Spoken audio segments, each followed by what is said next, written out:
Ingat kalimat ini, saya perlambat sedikit. Bonus yang Allah berikan kepada orang yang menjadikan 4 ini sebagai model dalam kehidupan, bonus cepatnya, maka amalan yang ia kerjakan akan mempermudah doa dia dikabulkan.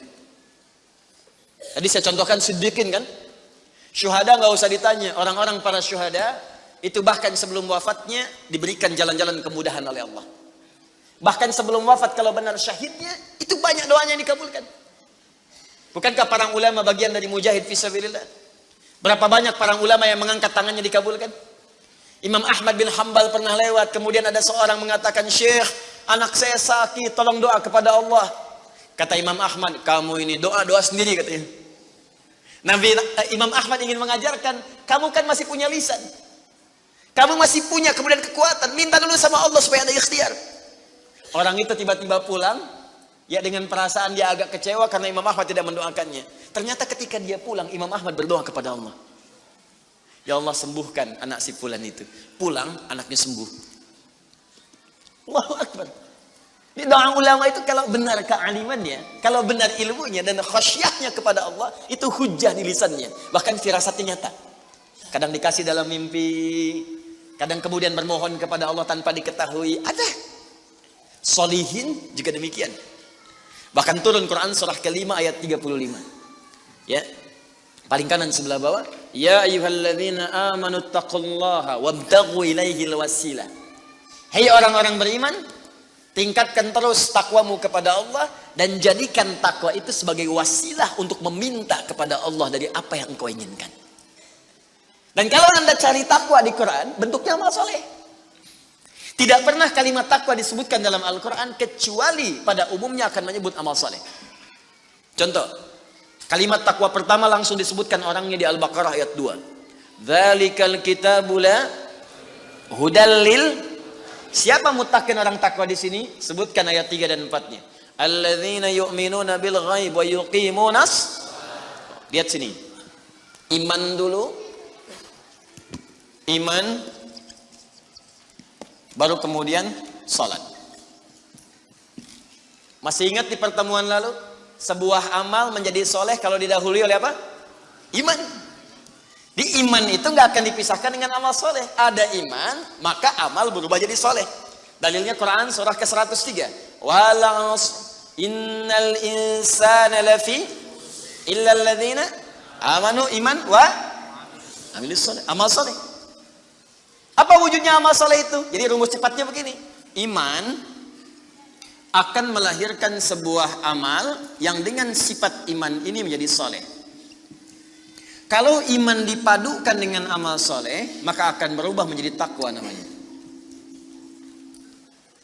Karena itu ketika Allah menyebutkan kalimat takwa dalam Al-Quran, baik dengan kata benda, ya, noun, muttaqin, muttaqun, atau kata kerja, verb, fi'il, tattaqun, yattaqun, ittaqau, pasti setelahnya akan bertemu dengan iman dan amal saleh. Dzalikal kitabu la hudalil. Siapa muttaqin orang takwa di sini? Alladzina yu'minuna bil ghaib wa iman lis salat. Wa mimma razaqnahum infaq, dan seterusnya. Al-Baqarah 183.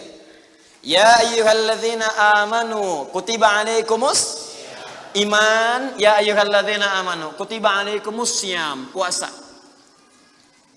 Kama kutiba alal ladzina min la'allakum taqwa. Jelas? Maka ketika lihat rumusannya, lihat formulanya. Ini agak jarang dibahas ya.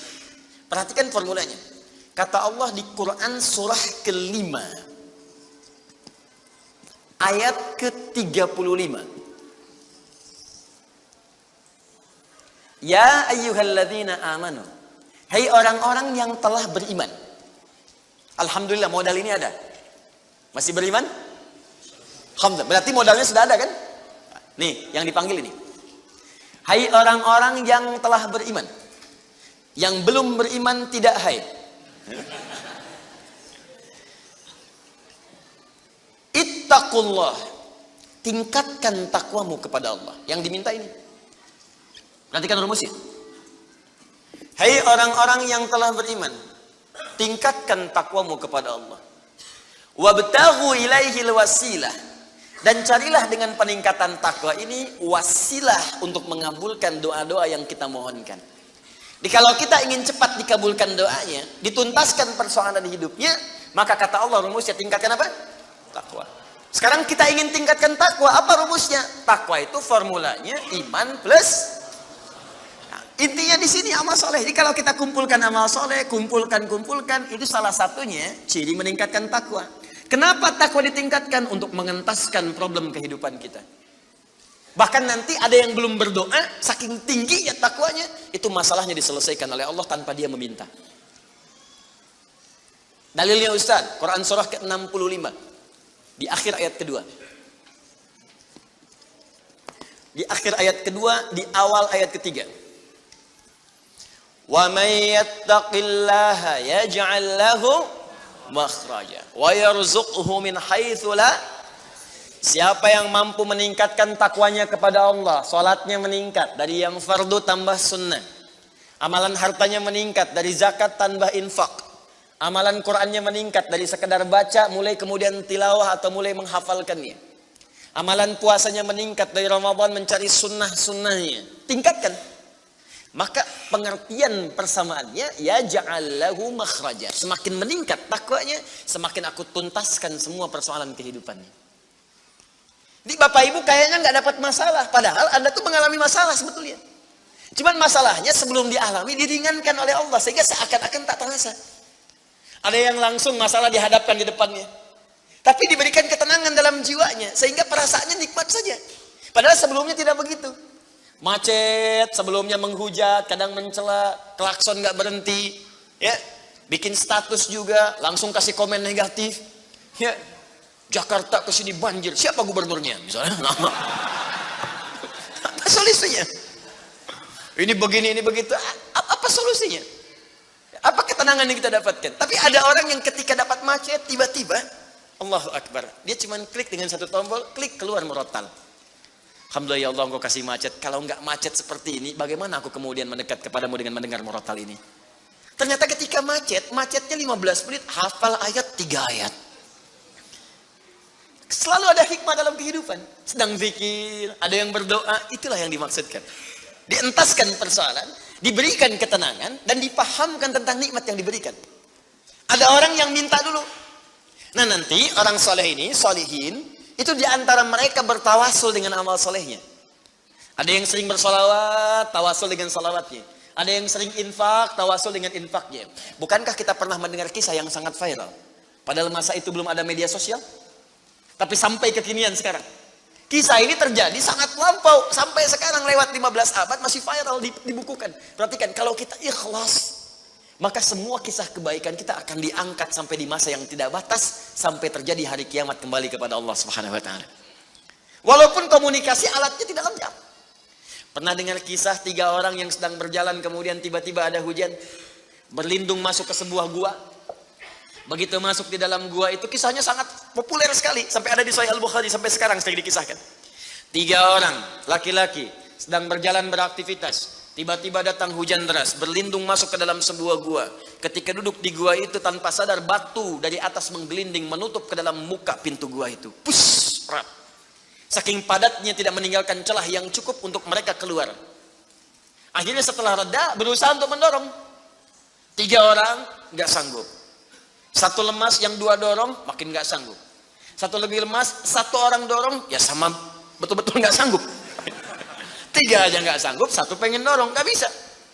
Akhirnya yang paham rumus ini, dari 3 orang itu, mulai berkata kepada teman yang 2, ini mustahil kita bisa kemudian tuntaskan, kecuali kita bertawasul dengan amal soleh yang pernah kita kumpulkan dalam hidup. Jika kita sudah merasa tak mampu sebagai makhluk, maka ini tanda dari Allah untuk meminta kepada Khalik. Dan disinilah kita disadarkan oleh Allah pentingnya amal soleh. Maka kalau kita sudah merasa amal soleh kita bermanfaat, bahkan bisa dipakai dalam doa, nanti akan semakin semangat amal solehnya. Itu rumus Pak Bu. Di sekarang banyak orang itu tidak mengerti kenapa mesti beramal soleh. Karena itu ketika diminta beramal, malas. Maghrib sudah sholat, begitu isya dan Allahu Akbar, ayo isya. Kok cepet amat, barusan udah maghrib sekarang isya lagi. Tapi kalau orang yang mengerti, Allahu Akbar, mudah-mudahan tiap menit sholat. Karena bisa minta. Minta. Bukankah dalam salat itu minta? Ya, Rabbighfirli warhamni wajburni warfa'ni, permintaan semua. Dalam sujud minta lagi, minta. Selesai. Maka 3 orang itu bermohon dengan amalannya. Yang satu mengatakan, ya Allah, saya punya seorang ibu yang saya baktikan hidup saya untuk melayani beliau. Saya bekerja pulang kemudian tidak pernah saya mengambil sesuatu sebelum ibu saya dulu. Apa yang saya lakukan sebelum tidur? Saya kemudian siapkan susu untuknya saat bangun, kemudian saya berikan terlebih dahulu. Saya tidak pernah menyentuh makanan sebelum ibu saya terlebih dahulu menyentuhnya.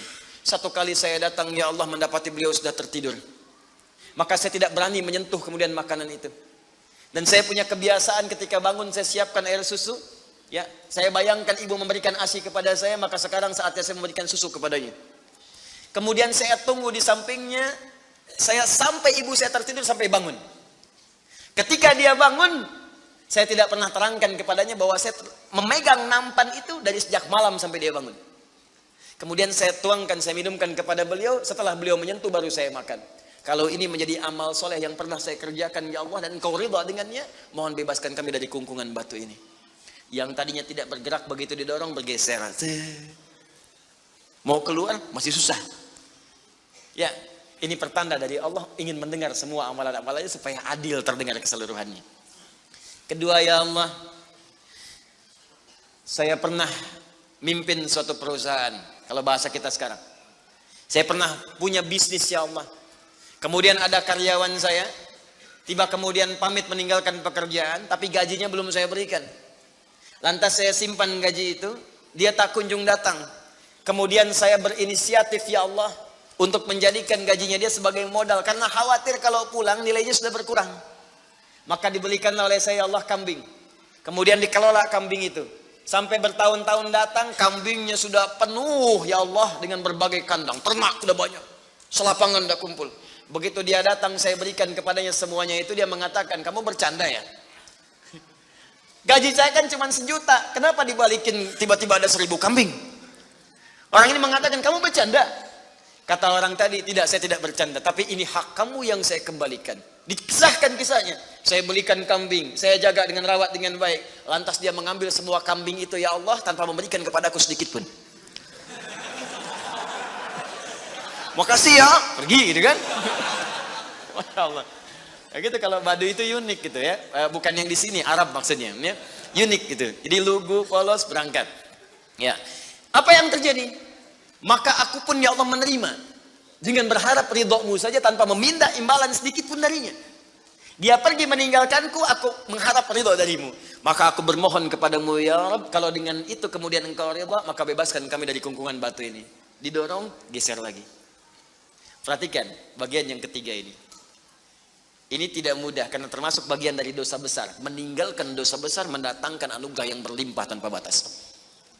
Ya Allah, dulu aku seorang rentenir. Wah, banyak sekarang nih, ya, yang benjol-benjol, yang catat-catat. Dulu aku seorang rentenir, ya. Kemudian ya Allah, aku pinjamkan kepada orang-orang untuk mengambil bunga yang berlipat dan lebih banyak. Tapi aku mencintai seorang putri dari pamanku. Setiap aku lamar dia selalu menolak. Putrinya itu orang soleh, Pak, Bu, baik. Makanya di Quran jelas orang soleh nggak akan dipertemukan dengan yang kurang baik. Tapi jangan pesimis dulu. Caranya jadi orang baik dulu, nanti akan diarahkan pada yang baik. Sabar. Datang sendiri nanti. Ya. Maka apa yang terjadi? Satu saat aku punya kesempatan karena pamannya ternyata butuh modal, aku pinjamkan. Lama dia kemudian tidak bayar-bayar sampai menggelinding hutangnya begitu banyak terkumpul. Datanglah kemudian anak gadisnya kepadaku untuk minta keringanan. Maka aku katakan kepadanya, malam ini pun hutang bapakmu aku akan lunasi seluruhnya tanpa kecuali kalau malam ini engkau mau bergaul denganku. Maka anak perempuan itu sedih, merasa terancam, tapi tak mampu berbuat banyak untuk bapaknya, dia pasrah kemudian mengiyakan. Di malam itulah sejak aku siap-siap untuk menggaulinya, tiba-tiba si gadis itu dengan fitrah lisannya mengatakan, nih kalau orang nggak pernah maksiat, ini kalimatnya itu tinggi sekali, besar, pengaruhnya banyak. Kata perempuan ini, Ittaqillah, paman, bertakwalah kepada Allah.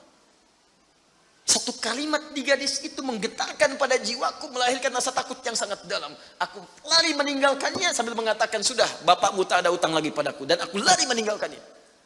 Ya Allah, kalau dengan perbuatan itu engkau ridha yang menjadikan aku bertobat sampai sekarang, maka mohon ya Allah bebaskan kami dari kungkungan batu ini. Begitu mau didorong, batunya sudah menggelinding jauh meninggalkan mulut gua itu. Kumpulan amal saleh yang digunakan wasilah untuk berdoa, terkadang akan cepat mampu mengabulkan apa yang kita mohonkan.